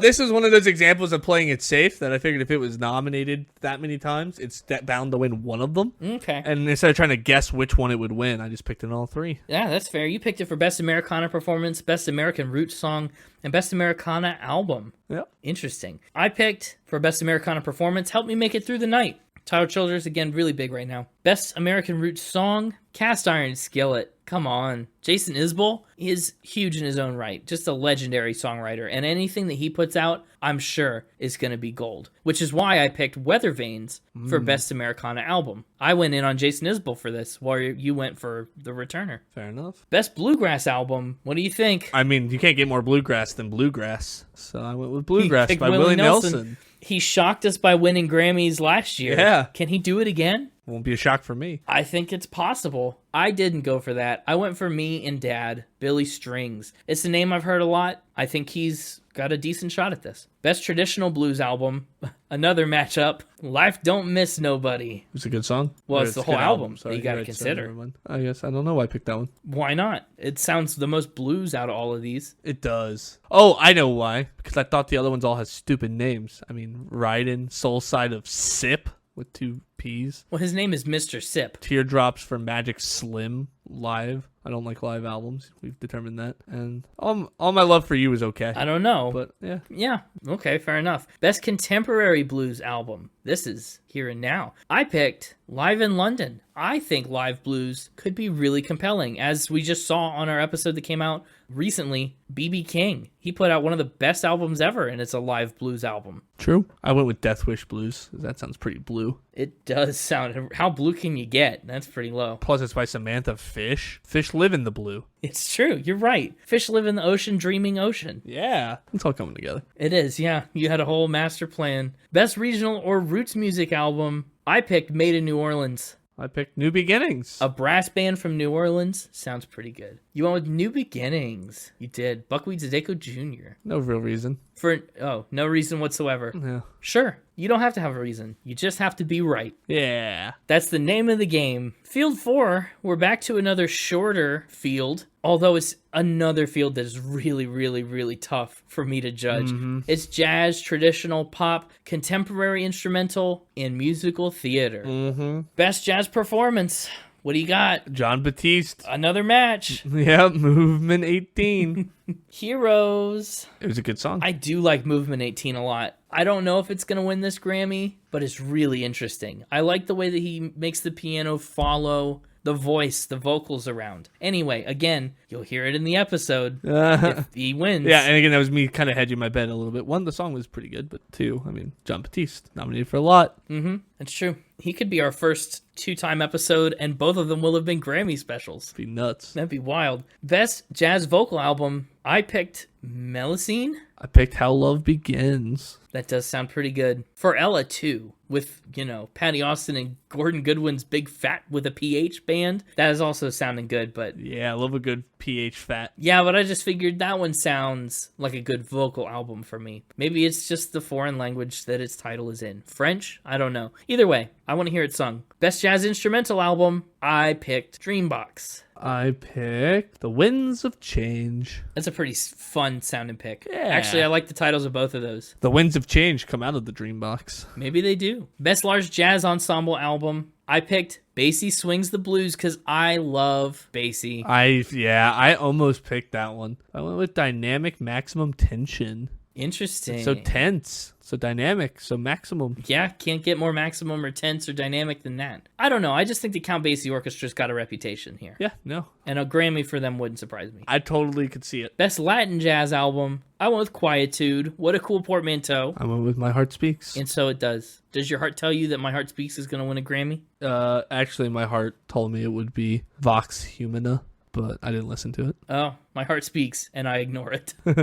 My heart speaks, but my brain doesn't listen. Yes, that's the sequel album. That's what'll come next. Best alternative jazz album. I went with the Omnichord Real Book. What a cool name. Sounds neat. Quality over opinion, or as I put in here, opinion. Yeah, you didn't spell it correctly, but that's okay. Honestly, I think that's been my first typo, so I'll take it. Yeah, that's true. And I had a typo on butterfly, so I can't even blame you. I like the name quality over opinion. It is a cool name. We got another match. We've tied again on Best Traditional Pop Vocal Album with Only the Strong Survive. Yeah, I went with Bruce Springsteen here. Almost went with Pentatonics just for the lulz. Yeah, but Bruce Springsteen. Yeah. Springsteen. Yep, exactly. Come on. He's the boss. I think he could win it. Best Contemporary Instrumental Album, I went with All One. Unbecoming by House of Waters. Why? Because I picked water earlier, so... You're going all Florence and the Machine. All your picks are water-related, water-themed. Wild. Best Musical Theater Album. Gosh, I didn't know what to pick here. I had a tough time as well. I see you went with Shucked. It's a great name. I went with Shucked. Shucked it's a great name. It sounds cool. It sounds like it's about corn. Sure does. McAnally and Brandy Clark are on it. That's pretty great. I went with the more something that probably is more of a well-known one. I went with Sweeney Todd, the Demon Barber of Fleet Street. Yeah, and that's why I didn't pick it, because I did know it, and I was like, it's okay. But in terms of all the musical soundtracks I've ever heard... I like Sweeney Todd. I do too, don't get me wrong. But in terms of all the musical soundtracks I've ever heard, it kind of is in like the B tier. Yeah, I didn't know any of the other ones, unfortunately. So I had to go with what I knew. Well, I mean, to be fair, me either also. And hope other people did too. Plus it had Josh Groban in it, so people like Josh Groban. Yeah, I've heard a lot of people talking about Shucked. Fair enough. I've seen it mentioned or referenced out there, so I went for it. Now we're all the way up in field 3 already, where things are going to get... This is about where I thought we'd start agreeing on stuff more. Already? As if I think we've been agreeing plenty. I know, I can't believe how much But we've you're agreed, but this is where I thought we would start agreeing. I do expect to see some more agreements, and it looks like just at a first glance we definitely do. Yeah, just right off the... Definitely do. Up first, Best R&B Performance. We both picked Kill Bill. SZA's big. SZA's big. SZA's huge right now. I think, I mean, she's got nominated for 9 of these. Uh-huh. The most out of anyone this year. Yeah. I think she's going to walk home with at least 4. I don't know. Probably. We'll see. But you don't think they're walking away with the next one, Best Traditional R&B Performance? No, Best Traditional R&B Performance I gave to Victoria Monet. You gave it to Victoria Monet. But it features Earth, Wind, and Fire and the 2-year-old Hazel Monet. Oh, you think the 2-year-old's going to win? Yeah, totally. What if this is a record-breaking Grammy? Oh, that's awesome. I wish I'd picked that one now if I'd realized that a 2-year-old was on it. No, you picked Love Language instead. You went for SZA a second time. Yeah, I went for SZA again. Have you listened to any of SOS? Like even these songs yet? I listened to Love Language and Kill Bill. I'm really curious then. Okay, I guess we'll see if we end up doing that as our episode. Could be fun. What about Best R&B Song? I went back to SZA and took Snooze. I didn't in this one. I went ICU. I got off the SZA there. You did. I almost thought about On My Mama. I listened to that. That song goes really hard and could totally win. Honestly, any category it's nominated for. So to be honest, I picked ICU because I thought at this point, like, there's no way SZA sweeps all of theirs. There's no way they get 9 for 9. No. And same thing with Victoria Monet. There's no way they get 7 for 7. So I thought this is a good time for voters who are getting a little Grammy fatigued of seeing SZA and Victoria Monet to pick somebody else. So I really narrowed it down to the tracks that they weren't on and picked my favorite out of those. Well, to be honest, yeah, it would be impossible for both of them to go full everything because they've been cross-nominated for so many things. Well, you're right. You're correct, but... Including Best Progressive R&B Album. I feel like Grammy fatigue is a thing, right?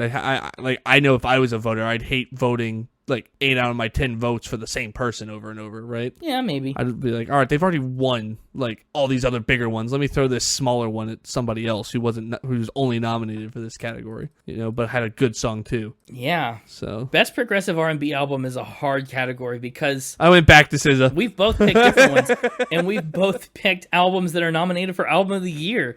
I went with Janelle Monáe and The Age of Pleasure. I went back to SZA with SOS. I think SOS has a lot of really good stuff going for it. However, I think the Age of Pleasure more completely embodies what I would expect from a progressive R&B album. Mm-hmm. It was a tough call. I also think SOS has a better shot at Album of the Year than the Age of Pleasure. Interesting. Yeah, I know. Just to show my hand a little bit. So I went for the Age of Pleasure here in Field 3. Fair enough. But it could go either way, I guess. Best R&B album, though. We are once again in agreement, and we are once again at Jaguar 2 in all capitals. Yep. Back to Victoria Monet. I picked Jaguar 2 earlier. Picked it here. Mm-hmm. Big fan of Jaguar 2, just based off the name. Haven't listened to it. No, the second Jaguar. Best rap performance. I went for Rich Flex, Drake and 21 Savage. See, this is where I gave Kendrick some love. I gave Kendrick Lamar the Hillbillies here. Mm-hmm. Yeah, I listened to my first Drake album recently, and it really surprised me. Fair enough. And so I haven't listened to this recent stuff as much yet, but I'm willing to put a little bet on it. Sure. Best melodic rap performance. We are once again in agreement, and it is once again SZA. No surprise. Look how many times we've similarly picked SZA. That's wild. But you see, this is why I said that I thought we'd start agreeing more in this category, because, like, who's not picking SZA and Monet for most of these, except for the one time I didn't? They're much safer picks than some of the others you could make. I was shocked at how much in just our guesses we picked the same thing. Yeah. Best rap song is up next. Yeah. Best rap song. We've matched one more time. And we're in agreement. Barbie's back. Barbie World. I mean, Ice Spice has been like blown up recently. Even they've gotten on my radar, and I'm not a rap person like at all. Nicki Minaj is on this. Mm-hmm. It was in the Barbie movie. Yeah, it's got everything working for it that a lot of other songs in this category don't. Part of me wanted to pick Scientists and Engineers simply based off the name, but but I guess we'll have to just vote and cheer collectively for Barbie World. Yeah. Best rap album, we've also agreed again. We both went Travis Scott. Weird that we both went Travis Scott, because I really wasn't sure about this. Well, so to me, I'm not a big fan of Drake. Didn't know who Killer Mike was. Didn't know who Metro Boom was. Wasn't sure if Nas was Lil Nas X or not. No, it's or not. If they were two separate people. I figured they were separate people. Yeah, definitely very separate. And so the only one I really knew and have at least heard songs I liked was Travis Scott. I went for Travis Scott because I didn't see any other nominations for him. I mean, he had the whole Astroworld debacle. Yeah, oh yeah, absolutely. But yeah, I think I like Drake. I don't know if I like 21 Savage as much. And Drake tends to have really long albums. I don't know if that's best rap album style, but I don't know. We'll see. We'll just vote for Utopia and Travis Scott and see how it goes. Mm-hmm. Best spoken word poetry album is the last one. Rounding out Field 3, I picked, for your consideration, 24, the album, because I just thought that was really funny and ironic. I really like the one I picked mine for a similar naming reason. It was Queen Sheba's A, You're Not Wrong, B, They're Not Either, because I thought that was funny. It is funny. Yeah, I guess we'll have to see. That's a category that is just going to be what it's going to be, and I can't really make an educated guess on best spoken word poetry album. Yeah, no, absolutely. I haven't dropped the needle on any of these. Mm-hmm. Up to Field 2. We're in the rock, metal, and alternative. Oh boy. Rock, metal, alternative. Short field again. Only 6 categories here? Best rock performance. We've matched. Not strong enough. We think Boy Genius is going home with best rock performance. Well, Boy Genius was a fan favorite, I think. They've been nominated for a lot. Weren't they another one of the ones that was nominated for a bunch? Well, you said Phoebe was nominated for 7, and I presume most of that is with Boy Genius, if not all of it. Yeah, exactly. So definitely think not strong enough. I know several people who like Boy Genius, so I threw some love their way. Me included. I know. Oh, okay. I like Boy Genius. I don't know what kind of shot they're looking at with Album of the Year, but they're nominated, which is huge, and I think they really do have an honest chance to win a lot of the things they've been in contention for. I know somebody that's very passionate that they should win Album of the Year. So, that kind of influenced me to pick them. Yeah. Well, I think Not Strong Enough is a really good pick for best rock performance. Best metal performance, we both probably picked a really strange choice for metal performance. We both picked Phantom of the Opera. Yeah. But by Ghost. And that's what did it for me. I looked at this list and, I mean, Disturbed, Metallica. Metallica's like, I don't know, is new Metallica very good? I haven't listened to new Metallica. But I recognize names, but then Ghost. Ghost is huge right now. Everyone's been talking about Ghost. Everyone's been going to see Ghost. I picked it just because the song was called Phantom of the Opera. I'll pick that. That's probably all you need. But if there's any metal band, I think that can do a killer rendition of Phantom of the Opera that would stand out in a crowd of metal performances, I think it's Ghost. Best rock song, you went back to Not Strong Enough, which I think is fine too. Another good pick for best rock song. Back to Boy Genius. I deviated a little bit. I made this pick for the voters. I picked Olivia Rodrigo's Ballad of a Homeschool Girl. So I also was interested in picking that one because I put that on and I thought it was a very interesting song. It is. Olivia Rodrigo is one of the ones that I think of the repeats. They're not my go-to repeat, but we'll get there. But like they'd be a repeat I'd be okay with just because I'm interested to find out how their sound and songwriting has matured since last time we did them. Oh, I can tell you something. I don't know if it's much. Oh, well, I liked the like rockier sound. Oh yeah, that she had on the couple of songs that I listened to that came up as that I was screening.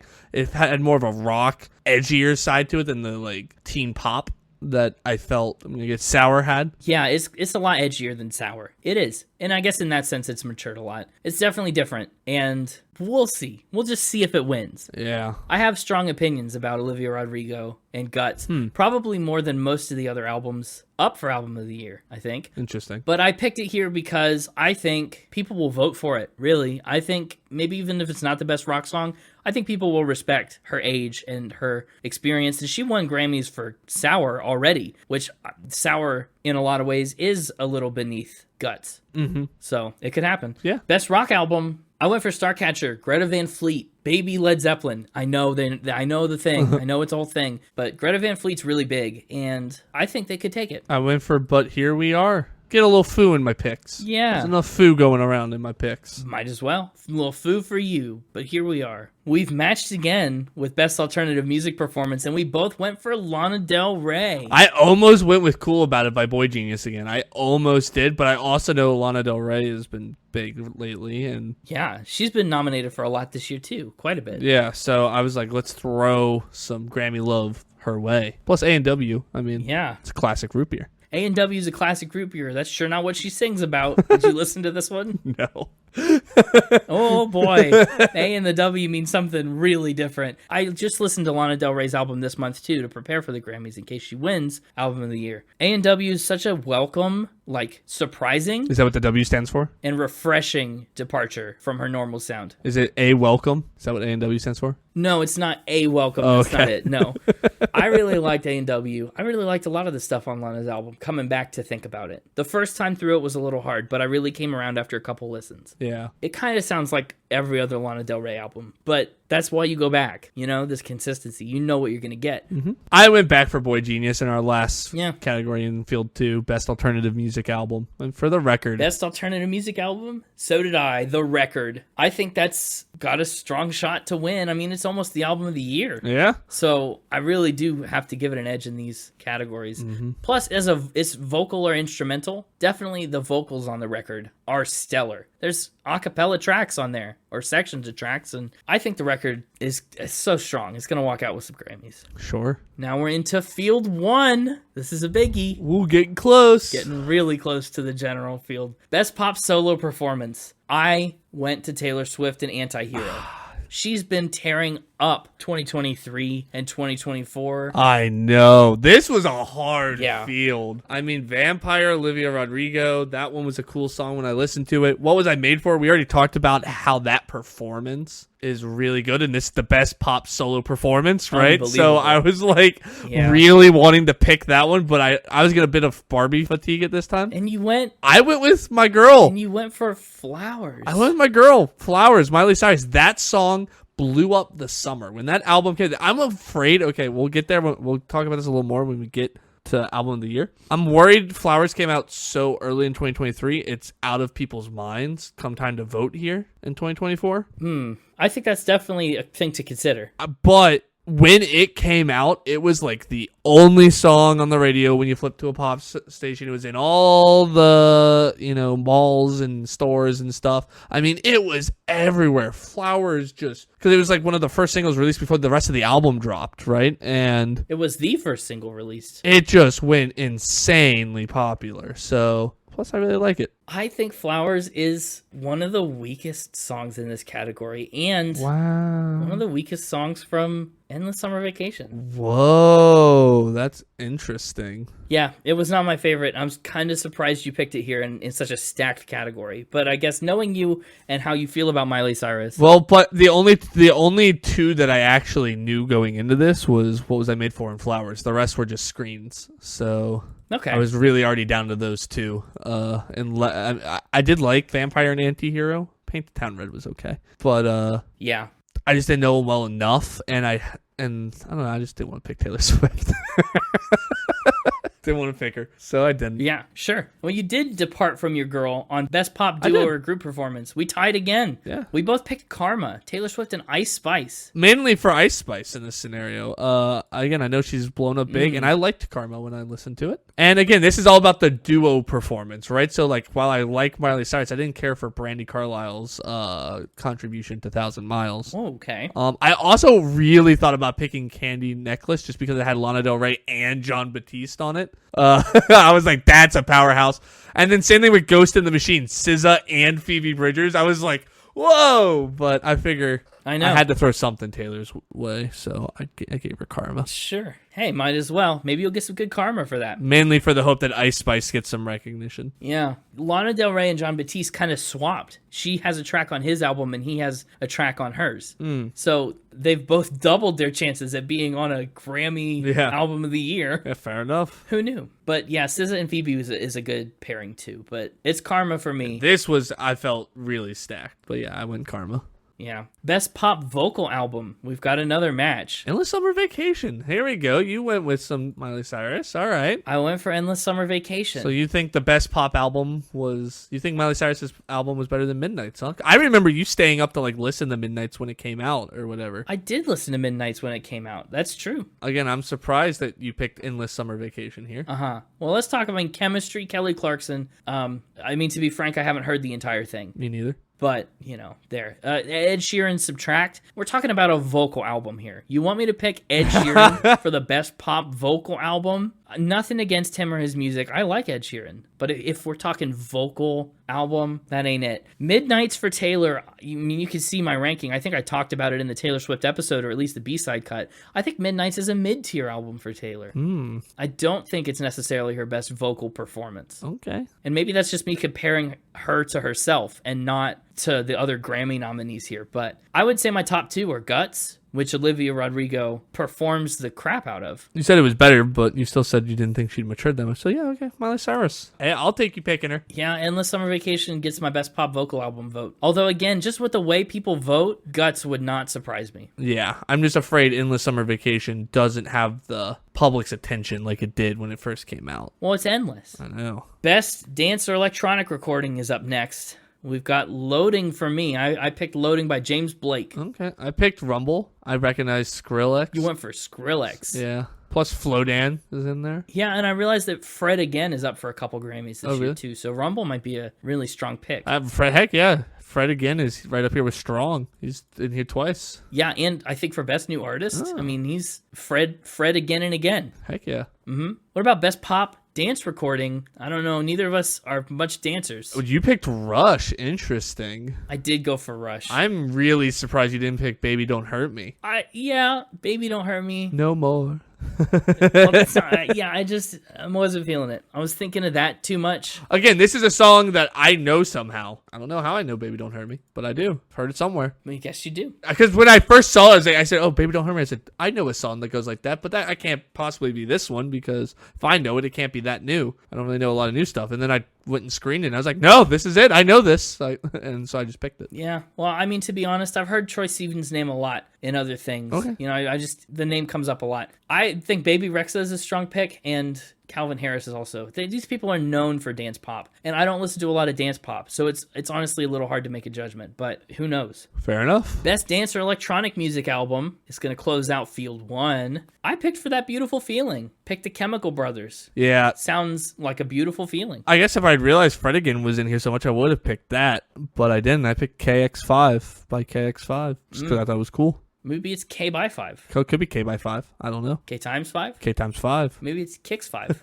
Who knows? We'll see. I'm excited about this category. I think this category is going to include some easy guesses. I think we're right about some of these. Yeah. And I think it's going to include some surprises. Yeah, sure. But now into the general field, Field 0. That takes us up to the general field. And they're all blacked out. All blacked out for now. I think we should do one at a time here. We'll go from the bottom up this time. Yeah, we'll go from the bottom. Let's start with number 6. And start with Songwriter of the Year. Non-classical. All right, I want to make a guess at what I think you picked. Okay, well, so the nominees, I guess we'll run through the nominees for these ones, just so when we reveal, it's like, oh. Okay, oh yeah, that's fair. Yeah, because these are the big ones. We've got Edgar Barrera. We've got Jesse Joe Dillon. We've got Shane McAnally. Got Theron Thomas. Got Justin Tranter. Those are your Songwriter of the Year options. I'll be honest, I'm forgetting who I picked.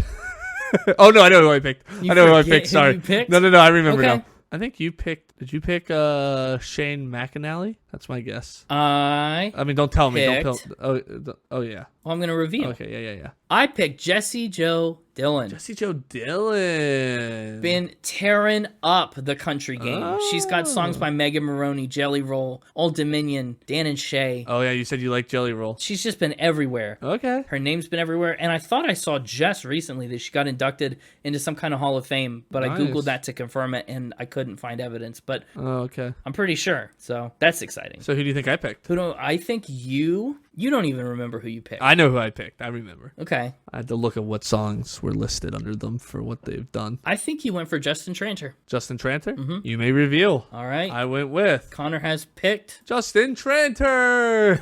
Oh, yes! I knew it. I called it. Because, I mean, Miley Cyrus, River, right? And also, because they did... I just recognized, the cast of Grease from Rise of the Pink Ladies. So I was like, oh, okay, I recognize that. But mainly it was for River, Miley Cyrus. Uh-huh. Of course. Just like a river. Yeah. Producer of the Year non-classical is another category that is just so interesting. I don't know. We've got Jack Antonoff, Ernst DeMille, Emile. We've got Hit Boy, got Metro Boomin, who you already said you didn't know. Daniel Negro from Olivia Rodrigo's stuff. Do you want to reveal me first on this one? Who do you think I did? We'll go back and forth. Yeah, who's your producer of the year? It is Jack Antonoff. Jack Antonoff, all his Taylor Swift stuff and Lana Del Rey. Because he did Taylor.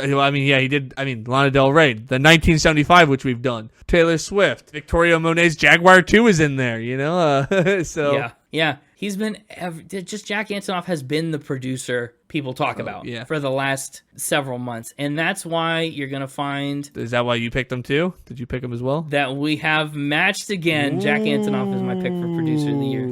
Yep, no surprise there. Best new artist. This is a tough one. Is a hot category. It's a tough call. Gracie Abrams, Fred Again, Ice Spice, Jelly Roll, Coco Jones, Noah Kahan, Victoria Monet, The War and Treaty. I had about 6. I had about 6 of these. I was like, oh, man. Yeah, I mean, let's look. Victoria Monet, Coco Jones, Jelly Roll, Ice Spice, and Fred Again, at least, are 5 that I know were nominated elsewhere. I don't think Noah Kahan, The War and Treaty, and Gracie Abrams were nominated anywhere else. I don't believe so. But The War and Treaty has just taken off. I saw them before anyone was talking about them. They opened for John Legend a couple years ago. They blew me away then, and they continue to blow me away now. They've been doing great work. I just don't know if they're like best new artists or just really, really good new artists, I don't know. Yeah. Gracie Abrams just opened for Taylor Swift. I almost saw her, but she got rained out. Oh, wow. I know. Fred Again has been nominated for all these things, but at the end of the day, I just see him everywhere. And the Grammys don't like country much. So I went with Noah Kahan. You went with Noah Kahan. I went with Noah Kahan. Wow. Stick Season. I mean, we both like Stick Season. Yeah, and then he did the covers, or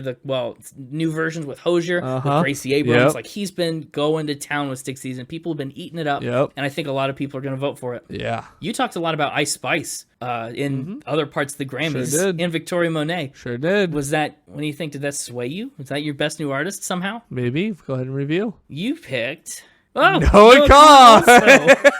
Whoa, Wow, I did not think you were gonna pick Noah Kahan. that's exciting. I thought you were gonna go Jelly Roll just because of how much you talked them up the rest of the stream.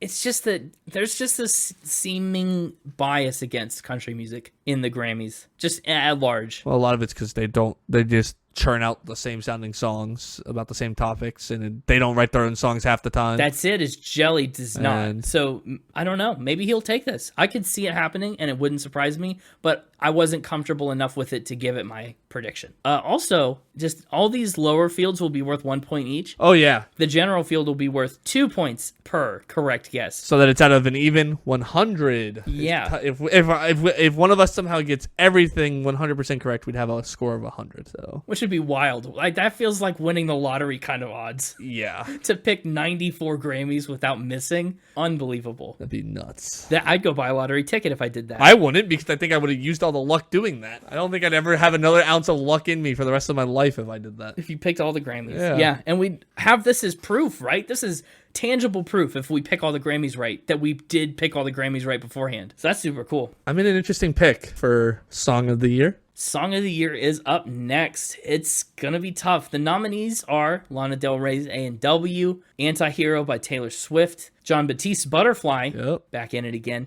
Dance the Night by Dua Lipa, Flowers by Miley Cyrus, SZA's Kill Bill, Vampire by Olivia Rodrigo, and What Was I Made For by Billie Eilish. Yep. All such good songs. Yeah, I mean, It's a battle. This is a battle. it's a real battle. And the person I have coming out on top, I mean, she's the queen. You didn't pick Miley. She's the queen. Okay, Dua? You got Dua Lipa? Queen always comes out on top. Dance the Night from Barbie. Dua Peep. Dula Peep. You know what? That's fair. I really like that song. Obviously, I love Dua Lipa. One, Dua Lipa had to give the queen something here. I think when I think again, Barbie is in such the public mind. Even still, I mean, Yeah. at the time of all this voting was going on, and I think it would win Song of the Year over What Was I Made For, simply because it's poppier, it's more upbeat. I think it has, What Was I Made For is more of a ballad. I don't see that necessarily winning Song of the Year as much. Sure, I can believe that. But I mean, I haven't heard a lot of these other ones. Yeah. I wouldn't be surprised if the other ones win. I know Taylor Swift's super popular. SZA's been blowing up. Olivia Rodrigo's always been big. So any of these could win, and I would not be surprised. There's not a single song in this category that could win and surprise me. Yeah, same. But I went with the flow. I think of public opinion. I've heard it so much on the radio everywhere, all the time. It seems inescapable. It seems like everyone's talking about it. It seems like everyone likes it. My pick for Song of the Year was Anti-Hero. Anti-Hero, yeah. Again, that's a safe bet. I mean, Taylor Swift is one of the biggest artists of our time right now. She is, and it's well written enough. I think that it's got mass appeal, but it's still got a little bit more beneath the surface. Sure. It's not just a pop song. There's a little bit of substance in it. Yep. I didn't feel like I didn't want to try to play the votes. I wanted to pick. This comes up anytime we do one of these picking things, like with our brackets. You typically play the votes. I typically just pick whatever the heck I like. Right. For the most part. And True. so I didn't feel I would be being authentic with my picks if I picked Anti-Hero, since I didn't really know the song, even just because I knew Taylor Swift. Sure. If the song had gotten big enough that it had breached the Connor barrier and I knew it and I liked it, I might have picked it, but Connor barrier. yeah. Yeah. We're going to go out of order here. Record of the Year is technically number 1 in the general field, but since we're doing Album of the Year as our episode, We are making that our number one. yeah, that's going to be the one we reveal the last. So, Record of the Year, the nominees are Worship by John Batiste, Not Strong Enough by Boy Genius, Flowers by Miley Cyrus, What Was I Made For by Billie Eilish, On My Mama by Victoria Monet, Vampire by Olivia Rodrigo, Anti-Hero by Taylor Swift, and Kill Bill by SZA. Record of the Year, remember, the difference between Record of the Year and Song of the Year. Song of the Year is all about the words and music. Record of the Year is all about the recording, and that played heavily into my decision here. Oh, okay. I think a lot of these songs are great songs. They're very well written songs, as evidenced by the fact that half of them were nominees for Song of the Year too. Mm-hmm. But if we're just digging straight into production, one song that stands kind of a cut above in its production, and it's just different elements all working together in a really, really satisfying way, for me, that is Worship, John Batiste. It's a really cool song. It does a lot. It's got a lot of moving parts, and I think they all just come together into a really compelling song. Really good record. Fair enough. And there's so many others. Again, I just wouldn't be surprised if they win. But I also don't think I picked Jon Batiste for too many other categories. I know we both put Movement 18 in there and stuff, but yeah, I just wanted to give him a little more love. So this, for me, was one because, again, I know there's a distinction between Record of the Year, Song of the Year, and records like all about the actual recording, whereas songs about like the song itself. Mm-hmm. And so for this one, I tried to think about who's really good. Again, because the only song in here I really knew was What Was I Made For and Flowers, right? But Yeah. I had thought about both of those, and I was like, I don't know if I really want to pick either of those. I don't think either of those are going to win the Record of the Year. I thought they both had a chance to maybe win Song of the Year if they were there, things like that. But I didn't think that they could, that the specific recording with like the mix, it's all about like the recording engineers and the mixers win this and stuff like that. And I was like, who in here do I know has really good recording engineers? And like, we talked, so like I was looking at the Jon Batistes and the Taylor Swifts of the world here, because I know that they're really good at putting together a solid recording. True. And so my pick was based off of that. And in this scenario, I did give it to Anti-Hero for that reason, because I know people go nuts over Taylor Swift. And like, I mean, she's been doing all this stuff with like re-releasing all of her old albums with like the Taylor versions and stuff like that. So like, I thought she'd be somebody that could produce a really good recording of a song, even though I don't really know the song. That's Jack Antonoff. I mean, he is your producer of the year. Oh, that's true. That might have also played into why I did it. Now that I'm thinking about that. I think that's a fine pick. I think Anti-Hero. I don't know the song well enough, so I was more hedging my bets on Taylor and Jack Antonoff here than I was anything else. Yeah, it just feels like it's missing a little bit of that special sauce. From a production standpoint, I think Worship is a lot more dynamic than Anti-Hero. But, we'll figure out what the winner is in no time at all once the Grammys get here. Yeah. And what do you think? Album of the Year, the big one. The nominees, one more time. One of these will get its own episode of Spin It next week. World Music Radio by Jon Batiste. The Record by Boy Genius. Endless Summer Vacation by Miley Cyrus. Did You Know That There's a Tunnel Under Ocean Boulevard by Lana Del Rey. The Age of Pleasure by Janelle Monáe.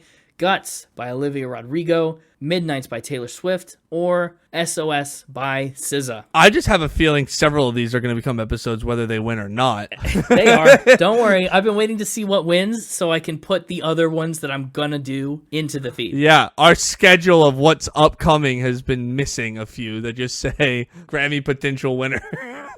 Like, you're shoving somebody in there. Leftover Grammy. Yeah, what doesn't happen for the Grammy? Well, it makes sense because the other thing is I have to take notes and get ready to record an episode on no turnaround time at all. Sure. So the more that I prepare for episodes we could do in the future, if they win, like I did that last year with Beyonce and Harry Styles, I was like, we'll definitely do an episode on both of these. Sure. So I might as well be ready. So for me, on this one, again, I went with what I felt should win, not necessarily maybe what will win. Yeah. And so this probably isn't going to shock many people. It sounds like it's not going to shock me. But I think what would be great for Album of the Year, not only because I really like the album, but because I think it would be great for the podcast in the Year of Healing, I went with Endless Summer Vacation. Oh, I knew you'd do this. I knew it. By Miley Cyrus. I think a return to Miley Cyrus, Endless Summer Vacation, would...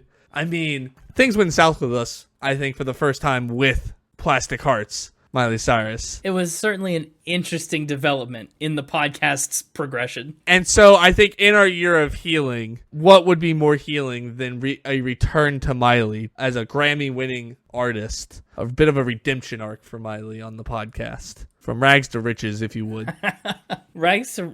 really? Oh, you want to say Plastic Hearts is rags, Well, huh? in your mind it is. For me, it was a 9 and one of my highest 9s. But you crapped all over it. I didn't crap all over it. It was pretty... There was a couple spots that were crapless, but for the most part, it was full. It didn't score super great, I can admit it, but yeah, I did not. It's no secret that I was not the biggest fan of Plastic Hearts. It's not as bad as you make it out to seem, definitely, but it wasn't my favorite. I have listened at this point to all of these albums for at least a month in preparation for this. So many of them could be repeats for us. Yeah. It's wild. I'd never imagined imagine when we started doing Grammy episodes that this would be a problem we'd run into. But, I mean, give it one more year, and maybe they'll all be potential repeats. Maybe we won't have a choice. Who knows? Yeah. I like a lot of these different albums for a lot of different reasons. And I went back and forth. You know, I don't particularly want to do Guts is the one I said I feel strongest about. Okay. I don't think Guts should win this award. Okay. I think Guts is, respectable. I think a nomination is nice. It's a good nod. I genuinely would be confused and a little upset if Guts wins Album of the Year. Okay. I don't think it surpasses the other albums on this list. Probably means it's going to win because typically the ones you don't think are going to win.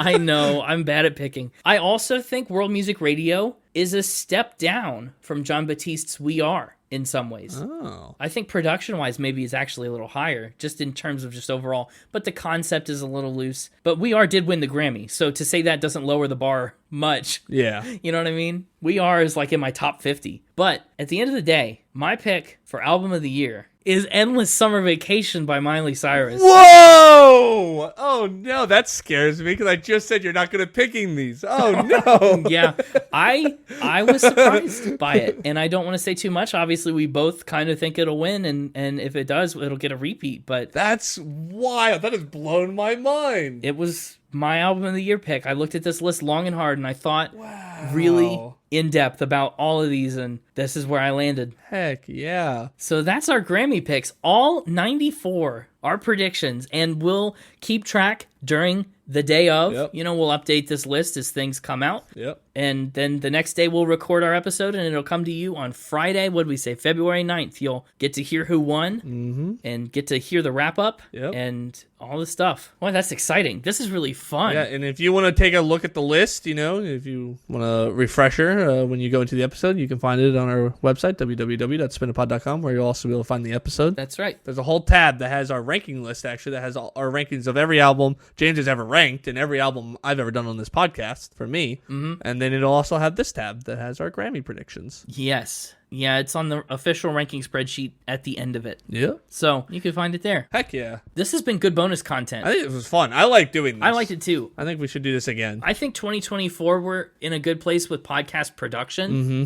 I think we'll see a lot more bonus content this year. We just did a Florence and the Machine, like supplementary backtracks episode where we determined whether I picked the right album. We have a fun idea for a March Madness bracket thing that we're going to do that I've been working on. Yeah, that's going to be a whole episode. Heck yeah. But stay tuned for more supplemental content like this. And keep an eye on Twitch for more live streams. We did stream this live at twitch.tv/spinitpod.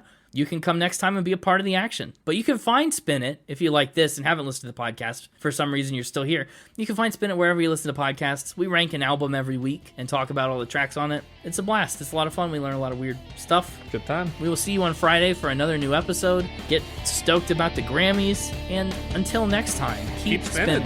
Goodbye.